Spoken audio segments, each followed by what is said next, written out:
Эсэлтийн ерөнхий шалгалт эхэлж байгаа ч ирээдүйд хэрэгцээтэй мэргэжлийн жагсаалт гараагүй байна. Улсын хурлын дарга санхүүгийн салбарт өөрчлөлт хийхийг зорж байна.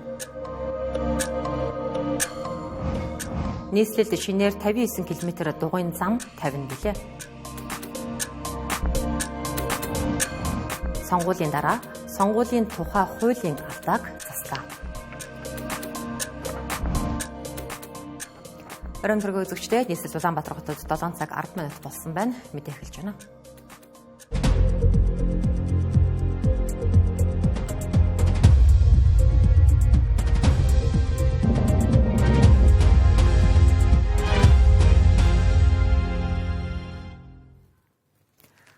Өнөөдөр 350 мянган иргэн орлогынхоо ердөө 20%-аар өдөр хоногоо зоогоож өрөндөө баригдах дээрээ тулсан. Энэ зовлонгоор нь банк бус санхүүгийн байгууллагад хүлжиж байгаа хүртэл улсын хурлын дарга чуулганы эндэр дээрээс хэлсэн. За иймдээ тулсан санхүүгийн салбарыг өөдөн татах ажлыг санхүүгийн зохицуулах хорооны шин дарга Жамба Жамцад даалгасан. Тэрээр улсын хурлын дарга болгон дэргэдэх зөвлөлийн гишүүдэд өөрийн 3 сарын ажлаа тайлбарлаа.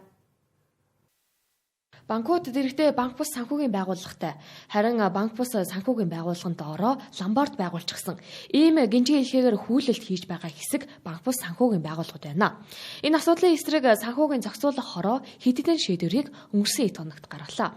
Банк бус санхүүгийн байгууллагуудын иргэдэд олгох зээлийн өр орлогын харьцааг чангаруулж 40-60 олгосон. Нөгөө талдаа банк бус санхүүгийн байгууллагууд арилжааны банкаас зээл авахыг нь хоригдсан гэлээ. Гэхдээ зээлийн хүүг бууруулах, мөнгө хүлээлтэд тэмцэх чиглэлээр санхүүгийн зохицуулах хороо ямар арга хэмжээ авч хэрэгжүүлэх нь чухал болоод байна. Нэг ийм хардалт хүмүүсийн дунд байгаа даа ш. Банкуд банк ус санхүүгийн байгууллагатай байгаад байна. Банк ус санхүүгийн байгууллагууд нь ломбардтай байгаад байна гэдэг. Тэгээ ингээд ерөөсөө иргэдийг нэг энэ 3 шатаараа дамжуулаад одоо шулаад байна гэсэндээ энэ дээр таа хүн маань хийсэн дүгнэлт одоо юу байгаа юу? Мөн хэзээ хандах вэ? За яг тодорхой та нарын таамаглал prediction байгаа юу? Тэр талаар нэг тодорхой хэлээч. Энэ одоо хуулиуд дээр улсын хурал ингэж бүх талаараа дэмжихэд хэзээ үр дүн гарах вэ? Энэ мөнгө хүлэгтийн эдийн засагт ард түмэн сөхөрж байна. Бидвэл мөнгө хүлэгчдийн яваачин болцсон. Банкуудын томоохон хувьцаа эзэмшигч хамаарал бүхий банк усуд бол нэлээдгүй бий. За банк бусууд бас тодорхой хэмжээний мөнгөн зээлийн үйл ажиллагаа эрхлэгч этгээд хувьцаа эзэмшиж байгаа ийм хэлбэрүүд бол байгаа.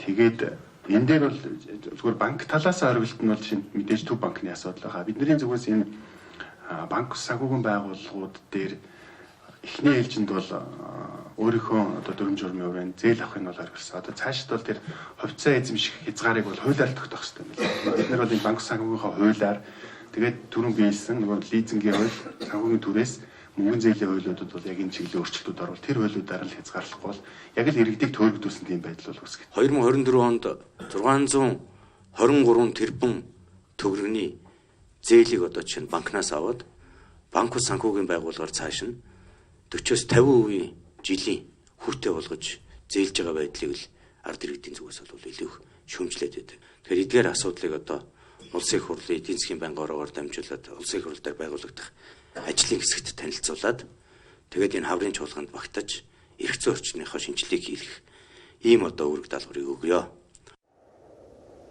Арилжааны банкнаас бусдад санхүүгийн үйлчилгээ эрхэлдэг газруудын зээлийн хүүг бууруулах асуудалд бүтэлтэй хариулт өгсөнгүй.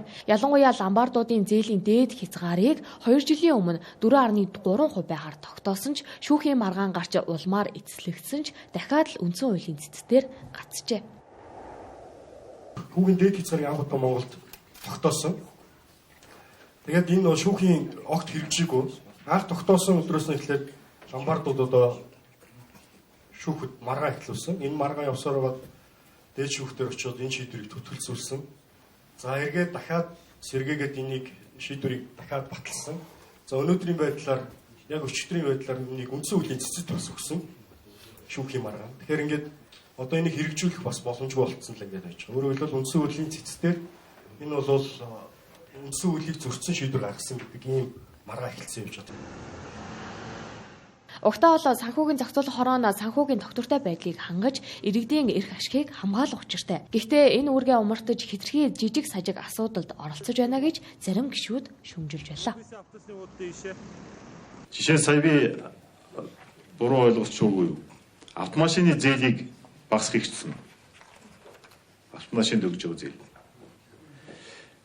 Таны өөрийн чинь ажил болохоор санхүүгийн зохицуулах хорооны ажил болохоос биш хэрэглээний зохицуулах хороо биш шүү дээ. Нөгөө задлууд нь ингэцээр яг иргэн дээр очиж. За эхний ээлжинд банк бус санхүүгийн байгууллагуудын асуудлыг зэгцэлж байна. Том зургаар санхүүгийн зохицуулах хороо хөрөнгийн зах зээлийг хөгжүүлэх учиртай. Энэ хүрээндээ топ гэгдэх 100 аж ахуйн нэгжүүдийг бонд гаргах замыг нь засах шийдвэрийг гаргаад байгаа юм а. За санхүүгийн зохицуулах хорооны дараагаар сонгосон Жамбажамц улсын хурлын даргын нүрийг улалцуулах уу, аль эсвэл нүүр бартан байх уу гэдг нь цаг хугацааны явцад харагдах үзье. Төр зохицуулт хийх хэрэгтэй байхгүй юу? Зөв биз? Төр бизнестэй хутгалцсаар удаж байна. Татвар шимтгэлээр дарамтлана. Дээр нь нэмээд бизнесийг нь булаана. Яг ийм шуурган дунд Монголын бизнес эрхлэгчид хөл дээрээ тогтоох гэж хичээж байна. Хэдхэн хоногийн өмнө засгийн газрын автобаз улсын өмчийн автомашинаар түрээсийн үйлчилгээ үзүүлэх зар тавьсан. Харин 3 хоногийн өмнө нийслэл хот 51 мянган айл өрхийг захилгаан халаагураар хангаж бүр хөнгөлөлт үзүүлэх талаар ярьж эхэллээ. Энэ ажлыг хийх санхүүжилтийг гаднаас босгож техникээ хүртэл өөр улсаас худалдаж авбал дотоодын үйлдвэрлэгчид дампуурлаа зарлахад хүрнэ гэж бизнес эрхлэгч учрлалаа. Инфляц 2.5 тонноос буудаггүй улсад үүнээс давсан ашиг орлого олох нь бизнесийн салбарын сорилт болоод байна. Нэг бизнес эрхлэхийн тулд 20% хүүтэй зээлийг банкнаас татна. Жилдээ нэг удаа эргэлддэг бизнесийн салбарт бол энэ хүүгийн хэмжээ татвараас давсан ашиг гарахгүй. Үүнийг арайхийн давж байтал төр бизнестэй хутгалсан гинтийн шийдвэр гаргана. Яг энэ асуудлыг тойрч биш, дайрч яваа бизнес эрхлэгч үе таалгаа хаахад хүрээд байгаа талаар ярьсан юм а. Амьдралын түвшин бага, одоо төрийн буруу бодлого шийдвэрүүдээс болоод монголчууд нийтээр амьдралын түвшин бага байна тий. Гэтэ ингээд амьдралын түвшин бага байна гэд дандаа өгödөх юм уу? Дандаа үнгүй өгödөх юм уу? Чи 15%-ийн авилгалыг өгчих гэд санал харагдчихсан. Жижиг дунд үйлдвэрлэл эрхлээд одоо би ингээд зээлэх гээд 17-8 оноод хөцөлдөд чадаагүй. Гэхдээ би яг тэр үйлдвэрлэлээ жижиг дунд үйлдвэрлэлийг ингээд дэмжих сангаас зээл аваад одоо Монголын нэлээд том албан тушаалтан болцсон, сайд болцсон хүмүүс маань зээл аваад банк ус ажилуулсан байснаас нь би нөгөө хүмүүстэй цалингийн нөгөө тоног төгрөг одоо параметрлах гээд зээл аваад тэр банк усаас нь Төр бизнестэй хутгалцсан бодит жишээг энд дурдъя. Засгийн газрын автобаз гэх төрийн өмчийн үйлдвэрийн газар бий. Энэ газраас хэдхэн хоногийн өмнө хөдөө орон нутаг руу аялахыг зорьж байгаа хүмүүс засгийн газрын автобазын Land Cruise 200, Lexus 570 зэрэг автомашинуудаар үйлчилнэ. За бүр жолоочийг нь билээлнэ гэх үгийн өмнө засгийн газрын автобазыг сонгох шалтгаан гэж оруулсан байна. Ингээд нэг ясандаа түрээсийн үйлчилгээ үзүүлдэг аж ахуйн нэгжүүдийн бизнесийг булаасан үйл явдал болж байна. Энэ машинаа хүмүүс түрээслүүлчихэд эргээд үнэтэй машин авах тендерийг хүртэл зарлаад амьдсан. Тодорхойлбол засгийн газрын автобаз улсын төсвийн 2 тэрбум 315 сая төгрөгөөр Седан маркийн автомашин худалдаж авахаар энэ сарын 2-нд тендер зарлажээ. Худалдаж авах шаардлагынхаа тайлбарыг хүртэл энд гоёор бичсэн байна. Засгийн газрын автобазынханд жолооны хүрт нь халдаг, хоошоо халуун үлээдэг байх, за бүр нуруу амраагчтай автомашин хэрэгтэй болжээ. Нэг үгээр өөрсдийн машинаа хүмүүст түрээслүүлж мөнгө олж бизнесийн салбартаа хутгалдана.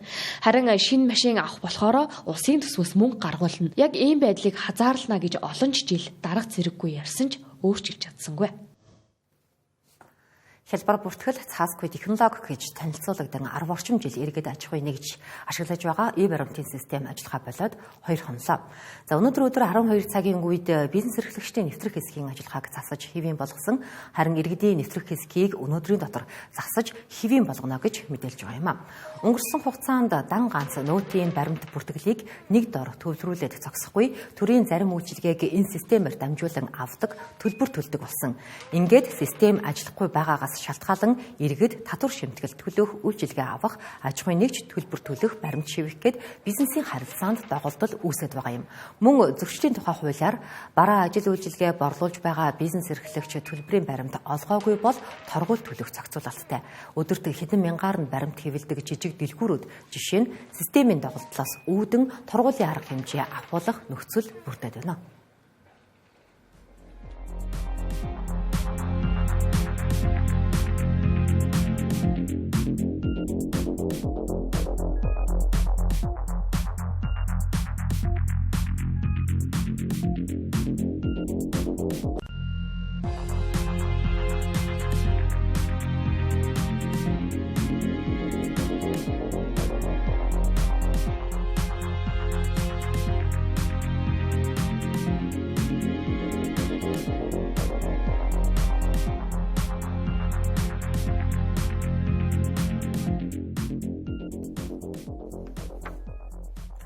Үзэгчдээ Тэнгэрлэгчийн 7 мэдээллийн хөтөлбөрийг үзэж байна.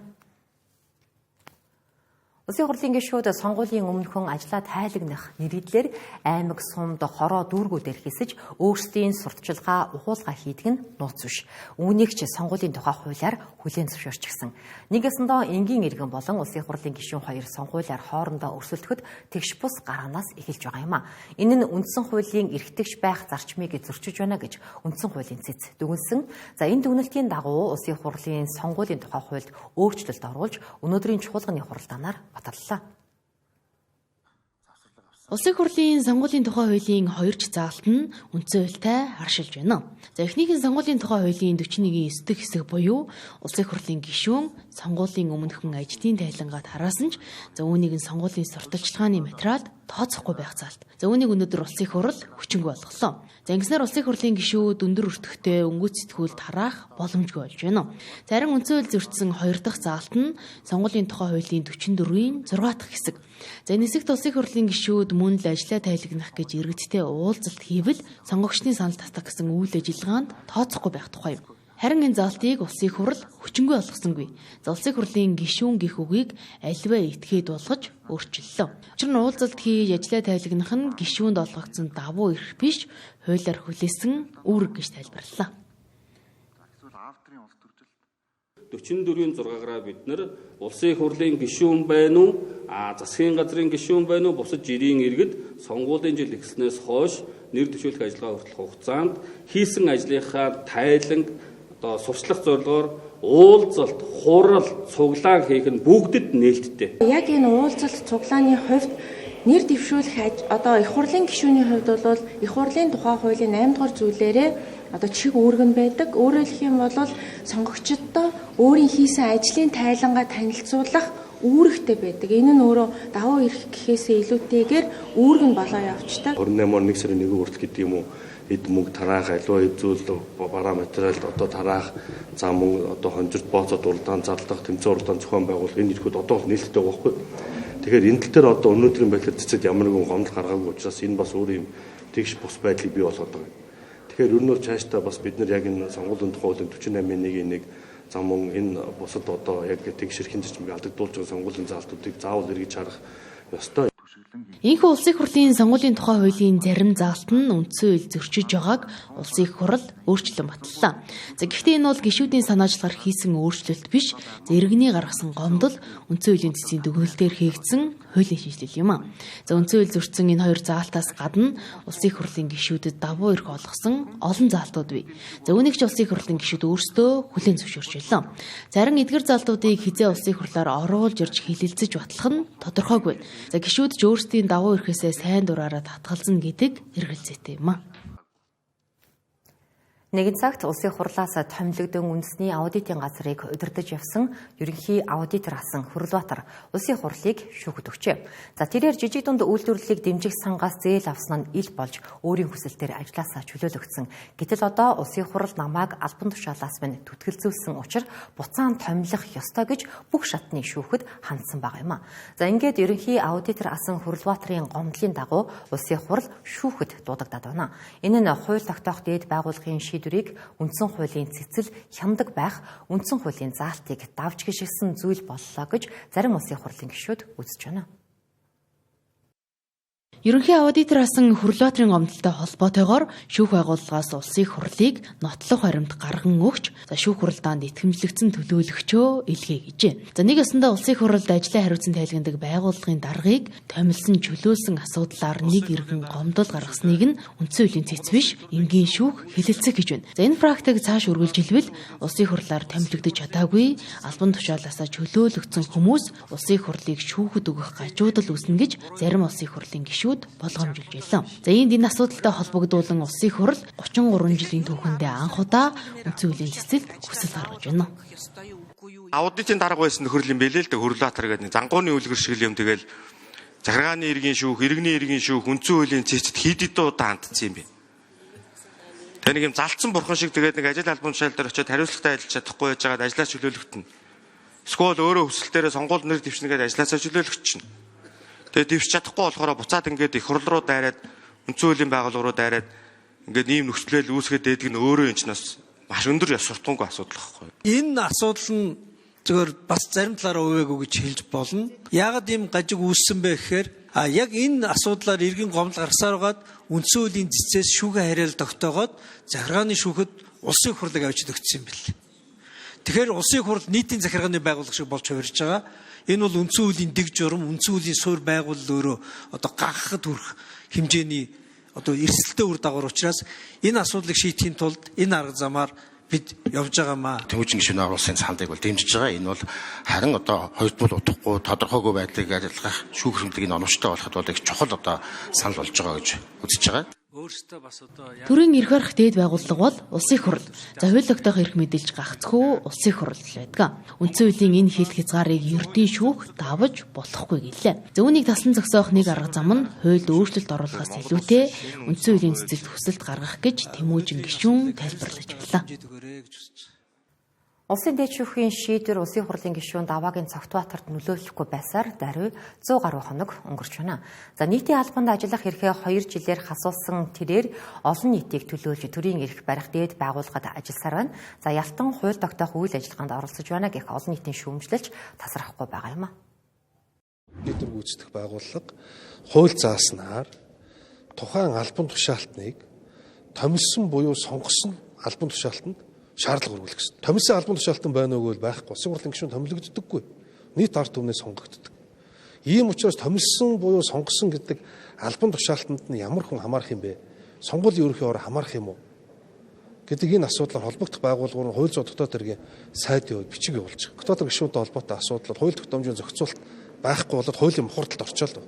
Яг хуулийн мухардалд орчоод цаашаа шийдвэрлэх аргагүй гацчаал ингэ байж байгаа.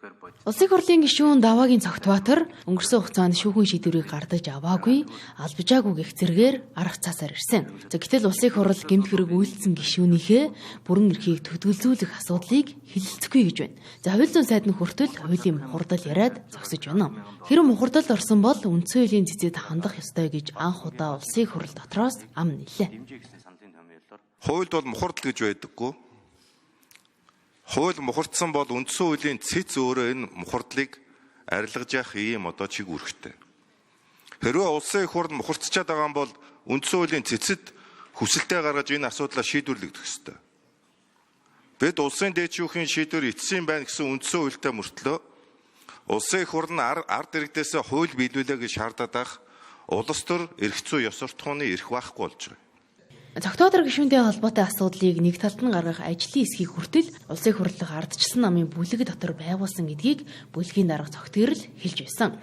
За энэхүү төрийн ордон улсын хурлын чуулган гээд хамгийн чухал бодлого шийдвэрүүдийг хэлэлцэж баталдаг газарт хэрэг хийсэн гишүүнээ хэрхэх хэсгээ хэлэлцэж байна. Гэтэл энэ асуудлаас өөр улсын орны эрх ашиг, эдийн засаг, иргэдийн амьдрал, ахуй амин зуулгатай холбоотой хуулийн төслүүд шилжлээ даран хүлээж байна. За наадчил хувь хүний орлогын албан татвар нийгмийн даатгалын шивтгэлээс эхлээд татварын багц хуулийн шинжилгээг хийх шаардлагатай байгаа. За гэтэл засгийн газар хуулийн төслийг хизээ өргөн барих нь тодорхойгүй, боловсруулж байгаа гэх үгнээс цаашгүй хэдэн сарын нүрийг үзлээ. За иймэрхүү байдалтайгаар шийдвэр гаргагчдын ажил үргэлжилж байна. 4 жилийн дараа гэхэд засгийн газрын 14 мега төслийн хідэн ашиглалтанд орох бол 4 жилийн дараа бидэнд ямар мэрэгжилтэн дутагдж хаанаас аль улсаас мэрэгжилтэн өндөр цалингаар хөлсөлж ажиллах бол. За энэ асуултын хариулт бол өнөөдөр ерөнхий боловсролын сургуулиа төгсөж байгаа хүүхдүүдийн мэрэгжил сонголт. Би ямар мэрэгчлэр суралцвал ирээдүйд улс орондоо чухал хэрэгцээтэй хүн болох вэ гэдгийг залуучууд мэдэхгүй байна.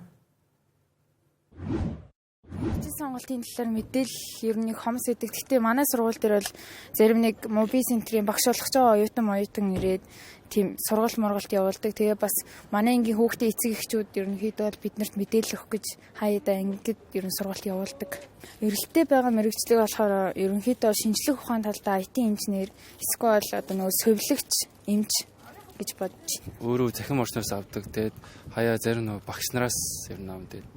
Ер нь интернет орчноос л.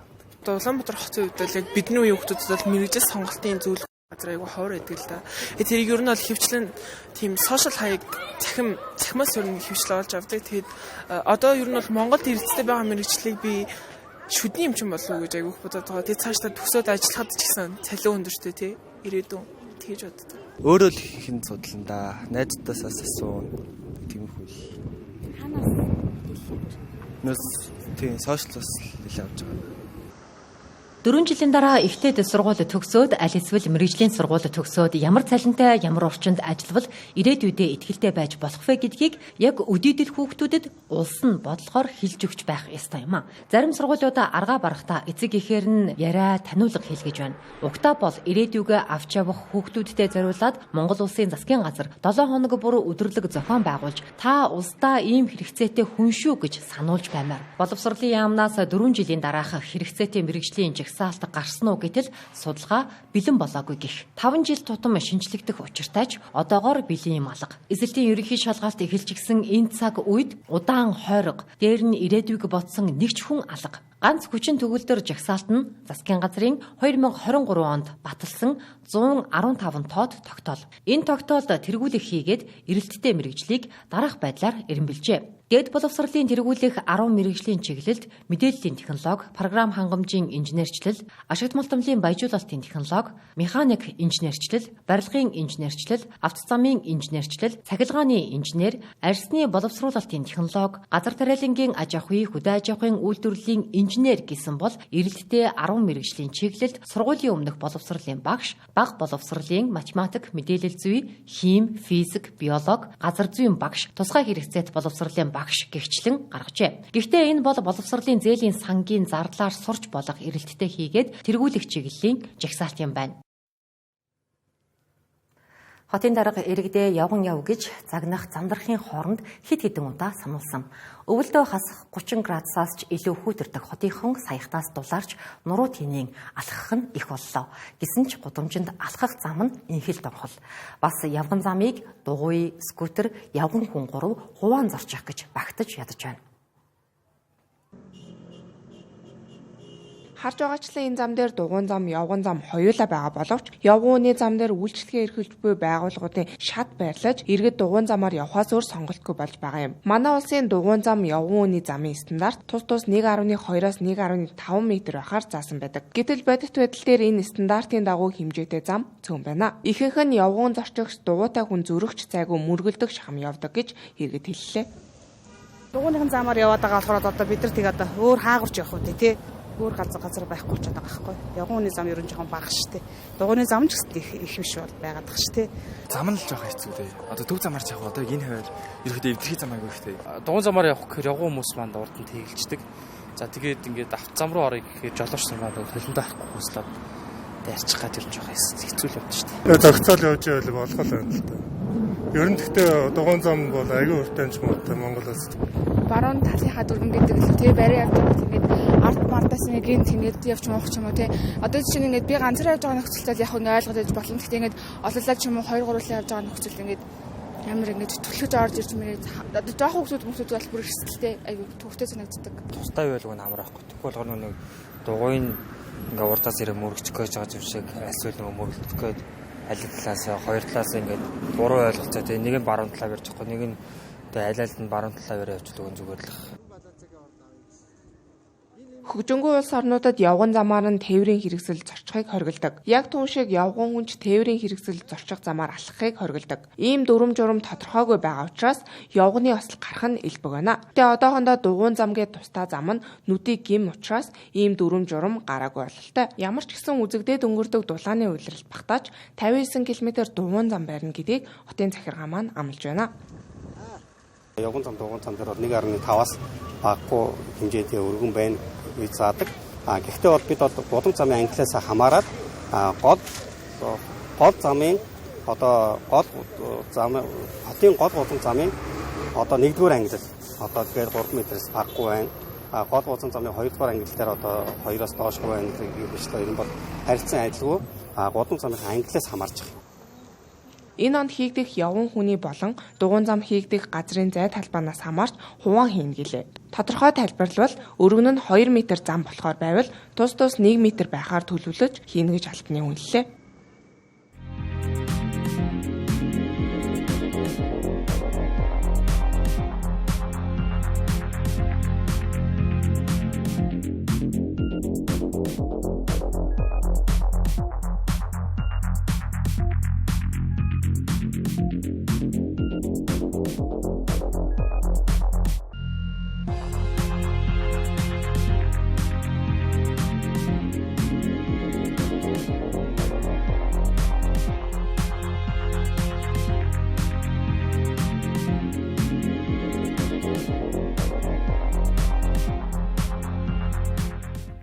Бизнес эрхлэхэд тулгамддаг асуудлуудыг хүнддэг бизнес орчин болон гар хөдлөлбөр хөргөлжилж байна. За барилгын ажлын зураг төслийг боловсруулах ажил хийгдсэний дараагаар заавал магадлалд хамрагддаг журамтай. Гэвч зураг төслийн магадлал хийх байгууллагуудын ачаалал их боловсон хүчний хүрэлцээ дутган зэргээс шалтгаалan удаашардаг байна. За ингээд энэ асуудал нь цаашлаад барилгын ажлыг хугацаанд дуусгахгүй байхад нөлөөлдөг. Үүнээс үүдэн барилга гүйцэтгэгч компаниуд торгуулийн арга хэмжээ цаашлаад ажил зогсоох хүртэл арга хэмжээг агуулдаг гэдгийг барилгын компани төлөөлөл хэлж байна.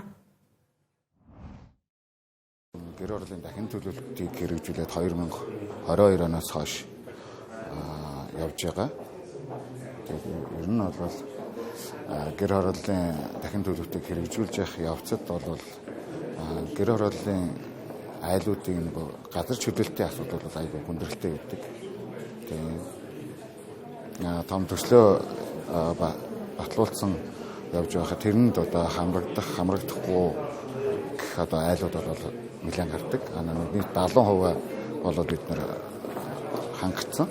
Одоо чөлөөлтөд одоо зөвшөөрсөн гэсэн үг. Тэгээд 70% хангацсан байхад үлдэгдэл 30% дээрх айлууд маань ер нь айгүй хүндрэл бэрхшээл учруулдаг.